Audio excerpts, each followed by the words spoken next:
you can tweet me at Betty M. Kialo. Let me introduce my guest this morning. And of course, we have Mwenda, who is the Executive Director of the Land Development and Governance Institute. Thank you very much for joining us on News Center this morning. Welcome. All right, so before we get deeper into the topic, I just want us to hear what the Land's Cabinet Secretary Farida Karone had to say, of course, about the land issues. Sabotage by land cartels was one of the main concerns raised by the Land's CS Farida Karone during her vetting in Parliament, if you remember. She promised to institute reforms once appointed. Let's just listen to what she told the National Assembly then. These cartels are successful because record keeping in our ministry, or in the Ministry of Lands, hasn't been proper over the years. You find that we still keep physical records. We keep them in places that are, for lack of a better word, maybe dingy. We keep them in places that are not properly kept as record offices. So they are easily available or accessible to third parties who obviously are not interested in transparent processes. So the first thing to do in order to be able to deal with these cartels is to digitize all the records and secure them. I am aware that the process of digitization has started in the ministry, but we need to fast-track the process and secure these records because it is not enough to digitize. You can have the records on digital formats, but if they are still accessible to fraudsters, then you will not have been able to solve the problem. So the first thing we need to do is to digitize all these records and then secure them. This way you eliminate third-party interactions with people seeking land services. If you're an ordinary Kenyan looking out for your title, you want to search something, you don't need all these middlemen in between. You can just go on a digital platform, search, pay, and get the record. So the first thing we need to do in order to eliminate cartels is to fast-track the process of digitization of records. We need to digitize all our records and make them available in a secure platform to consumers of land services. All right, so that is during the vetting of the CS Farida Karone, and of course she brought out a number of issues that she has already started to deal with. But of course she's been dealt a blow after the High Court in Nairobi put on hold the exercise of digitizing, of course, all the documents and the files and just the whole process to do with land in Kenya. Let me now get the sentiments of my guests, and I want us to start from what is happening right now. What do you make of this battle between the LSK and the Lands Ministry? Are their concerns really warranted? Well, Betty, you know, land reforms have a background. And I would wish not to discuss what is happening between LSK and the ministry, but discuss land reforms and the challenges. One, the country has to understand that there are so many vested interests. There are people who benefit from status quo. Some inside the ministry and others outside, even professionals who are handling conveyancing, surveying, planning, and the manual system favors and gives rent, money to so many, including professionals, I must admit. In the ministry. And even outside. So outside. we have to ask who benefits from status quo. And then in that context, we will see where all these issues are coming from. Before 2009, when the policy was done, when that initial statement and intention of doing land reforms came, there has been so many people protesting, so many roadblocks, so many people who have been benefiting from the previous system. Right. And they have gone to court, they have used all manner, political and all manner of frustration. Right. So what the country ought to do is map out these people who would resist, and then with the strategies, technical and other strategies, the leadership at the ministry will have to move forward, but in a manner that is constitutional, that is backed by law, and that is backed by key stakeholders and champions. And I like that you've mentioned the word strategies, because what strategies are these? Farida Karone mentioned that, there are cartels, and like you correctly mentioned, there are many vested interests, when it comes to anything to do with land. So what strategies are these that need to be? First of all, there is a roadmap. The land policy gives a roadmap that before it became a policy, there was a long consultation of all stakeholders. It is passed by Parliament. So that's a document. There is a constitution that requires transparency and accountability. The constitution was voted for by Kenyans. And there are land laws that have been passed by Parliament. The only bit that is remaining is regulations to guide the e-conveyance, the digital, how the digital platform will work. So first of all, polish those regulations and get those regulations passed by Parliament, because Parliament is the body that legislates. And then those issues being raised about law not being there, we go past those. Then after that, there is deep expertise that will guide all these processes within this country. In fact, our experts have been the ones who have helped Rwanda to go into an automated land information system. So those strategies are there. Some of them may not be said publicly, but they are technical and also operational strategies to go around issues where there is resistance.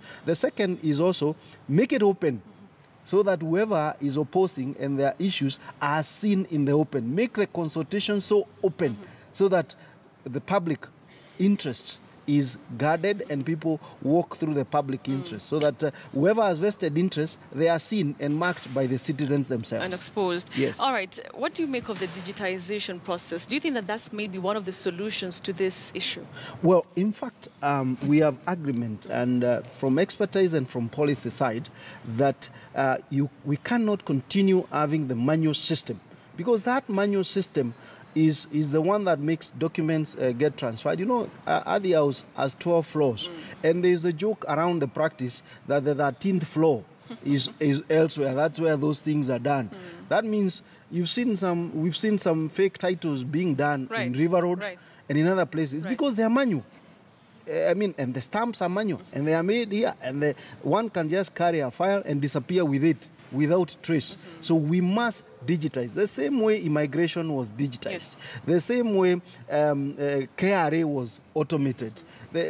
So many government departments have been automated. So we cannot surrender automation. Whether some sections want to resist it through other processes, their issues can be addressed through those systems, but they can't be going back to the manual.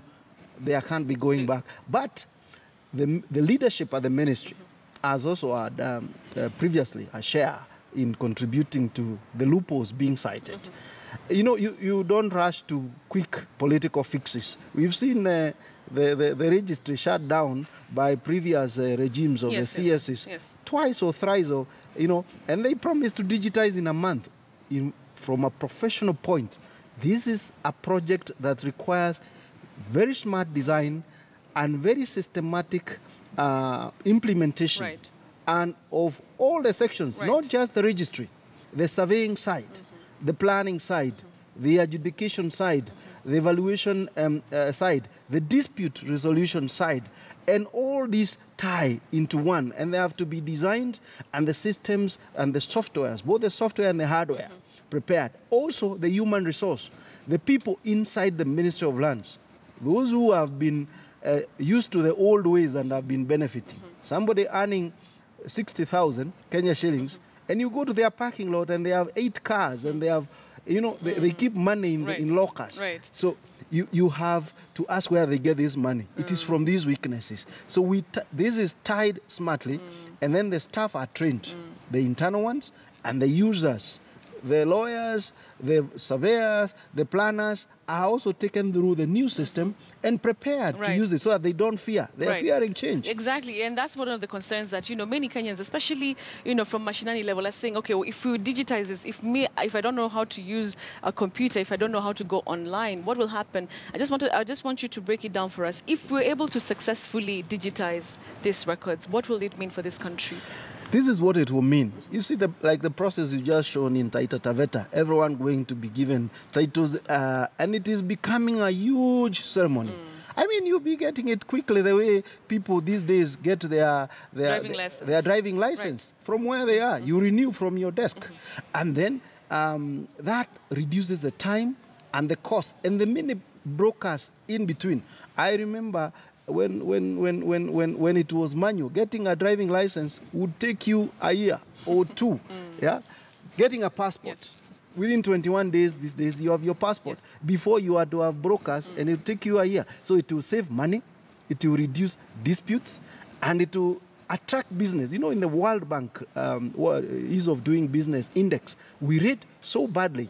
An investor coming to Kenya and another one going to a jurisdiction like Rwanda cannot be compared. In Rwanda, they are certain within 10 days they can engage in their issues. Within a month, they have the property. Here, they are not sure that within 1 year or 2 years they will have the property. You know, even if it is clean. Yes, even if it's clean. Yeah. All right, one thing that you mentioned is that, you know, even the previous CSs for land, you know, looking at Kaimenyi, looking at Ngilu, they came in with all these, you know, great ideas. And, you know, along the way something happened and, you know, they sort of like dropped the ball. Is it really possible with the cartels that Farida Karonei, you know, highlighted earlier? Are we likely to see a lot of, you know, resistance from everything that is happening right now?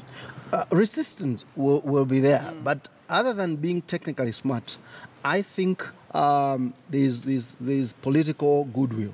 So with focus from the highest level of leadership in this country, I mean the presidency, with that kind of support, there is no cartel that can survive.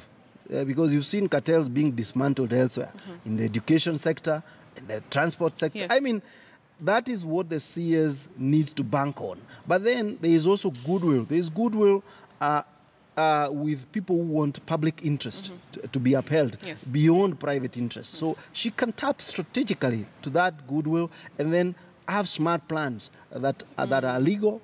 And also the committee in Parliament, the Parliamentary Committee on Land, I think they have not settled to their work.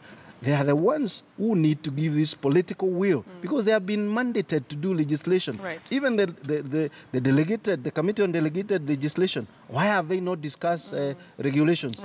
What business have they been doing? So really, if you get it from the House to legislate properly, and then the executive as the budget and the administrative support, this is not a mountain. It is a small thing. If structured well and led well, the country should be able to get over it. Interesting conversation. We'll continue with this discussion in a few minutes. And of course, when we come back, we'll also be talking about the adoption of the